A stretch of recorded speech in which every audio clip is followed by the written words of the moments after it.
Bună, bună lume, bună! Am ieșit și eu din casă pentru că mi-am terminat niște rezerve importante precum pâine, ouă, alcool și trebuia să mai îmi iau niște legume, mă rog, și am zis hai să ieși sau nu să le caut. Suntem obligați să purtăm măști, așa că eu mi-am pus un fular. Nu e pentru că nu respect, dar masca pe care o am și care a fost singura pe care am găsit-o e destul de mică și suferind de claustrofobie am zis nu. Da, puteți să mă arestați, puteți să îmi trimiteți amendă acasă. Oricum nu o să le plătesc, glumesc. Azi vreau să fac așa un video mai interesant pentru că nu neapărat mai interesant cât mai vesel, pentru că m-am săturat de mâncare. Deci am primit o groază de poze în perioada asta și inclusiv eu am trimis foarte multe poze la toată lumea apropiată. Bineînțeles, poze cu mâncare. Deci, domnule, azi am gătit asta, azi la prânz m-am făcut asta, la cine am făcut asta, aperitivul a constat în asta și asta și asta. Și atunci, ce am zis? Hai să elimin toate pozele astea, le-am numărat, să știți, sunt 72 de poze cu mâncare. Hai să le elimin și să găsesc o altă temă, să vorbim despre cu totul și cu totul altceva, dar care totuși are legătură cu perioada pe care o traversăm acum. Așa, și după cum vă spuneam, după zecile de poze despre mâncare, am zis, doamne, a sosit momentul să ne ocupăm și de ceva spiritual. Hai să ne ocupăm și de sufletul ăsta care are nevoie de hrană spirituală, da?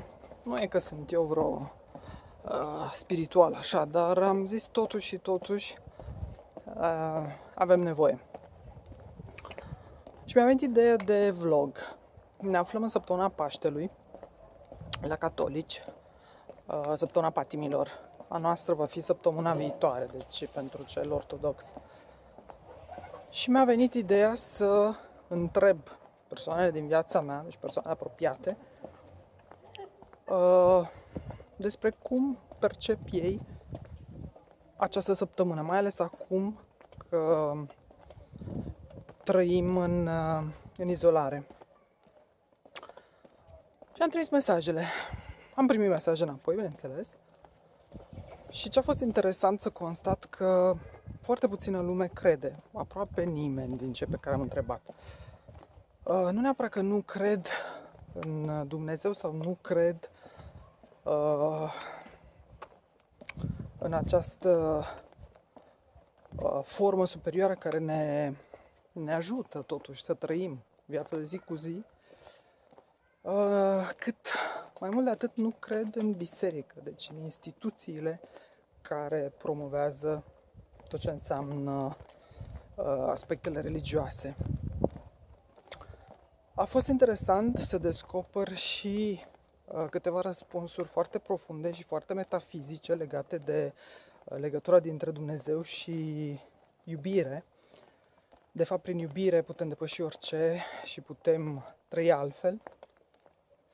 Acesta este un fel de Dumnezeu sau suferința pe care Iisus o trăiește pe cruce răstignit, undeva ne trimite cu gândul la săptămâna mare, săptămâna patimilor, când lumea ține post, adică vezi tu, în ghilimele, își slăbește organismul și îl privează de anumite plăceri, tocmai pentru a fi solidar cu acele suferințe și pentru a putea să renască. Și să renască mai puternic și cu mai multă dorință de a face lucruri.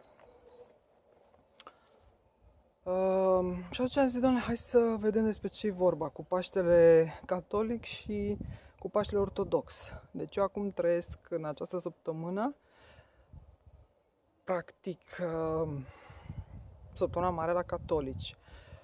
Eu fiind născută pe meleaguri românești, ce să zic, în ultimii ani, de când sunt aici, nu prea am mai simțit așa pasiunea asta vis-a-vis de sărbători, pentru că știți cum e, nu ești aproape de familie, de cei dragi și trăiești și dublă această sărbătoare, adică eu o sărbătoresc acum, noi o sărbătorim după. Și tu când îi spui lumii, știi că la mine Paște săptămâna viitoare, da, bun, să fii sănătos, bineînțeles că a uitat, că nici al lui nu e că îi pasă foarte mult. Și atunci am zis, ia hai să vedem ce anume pot să prezint eu vis-a-vis de sentimentele pe care le încearcă lumea în perioada Paștelui în izolare. Deci este prima sărbătoare importantă pe care toată lumea, acum realizez, deci din toate țările de pe glob, o sărbătorește în izolare. Fantastic, mi se pare foarte interesant. Da. Tot vă povesteam de mesajele primite. M-au surprins în mod deosebit câteva dintre ele cu aspecte foarte metafizice. Adică, domnule, acceptă viața așa cum e, acceptă-i pe ceilalți, chiar dacă te urăsc, chiar dacă te iubesc, bucură-te de ceea ce ai. Pare foarte simplu, dar nu e așa de ușor de realizat. Acum cu carantina asta foarte multă lume e confuză și probabil și câteva din răspunsurile pe care le-am primit în legătură cu ce simți tu în săptămâna asta care se apropie a patimilor, sunt răspunsuri pe care le văd destul de confuze, adică nici nu știu ce se întâmplă de fapt, nu știu ce perioadă traversăm, nu mai înțeleg nimic, parcă timpul s-a oprit în loc, azi e luni, azi e vineri, mi se pare același lucru, dimineața poate să fie seara, ok, dar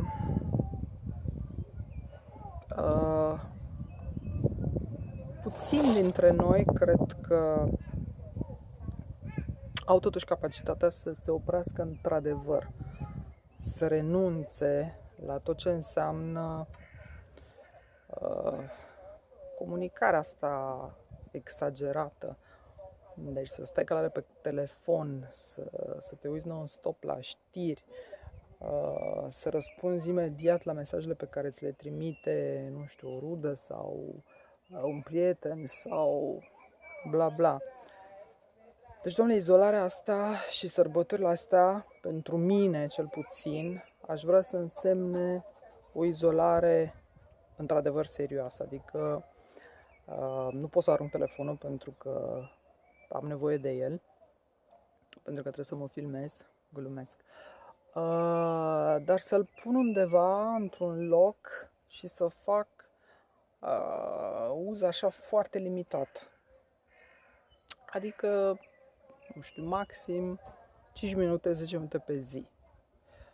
Ăsta ar fi un test fantastic pentru mine și cred că ar fi un test interesant pentru mulți dintre voi.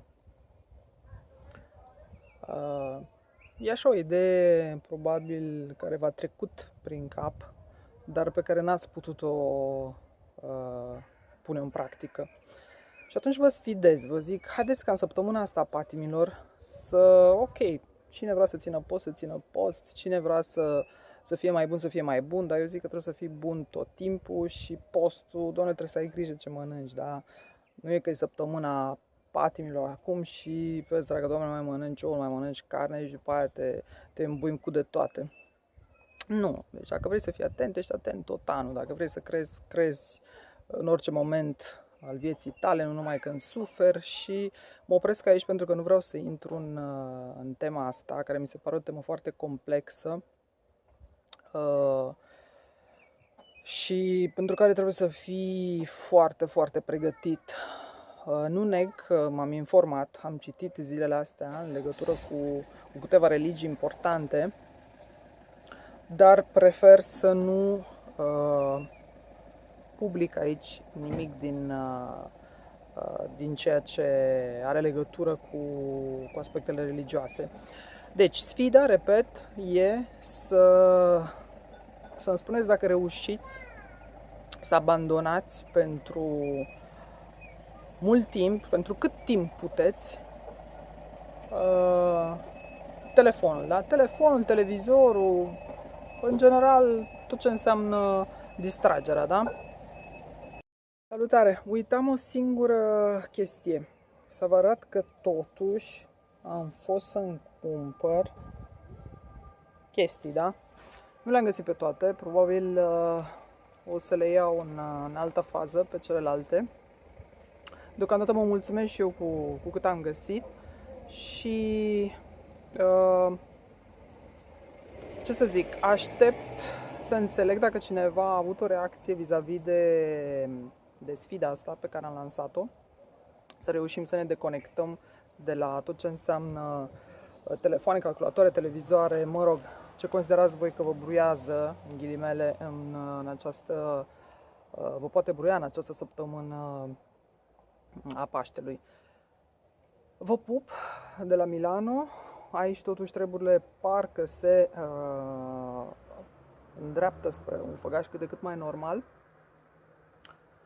Sperăm în bine și ce să vă zic, Paște fericit! Vă pup!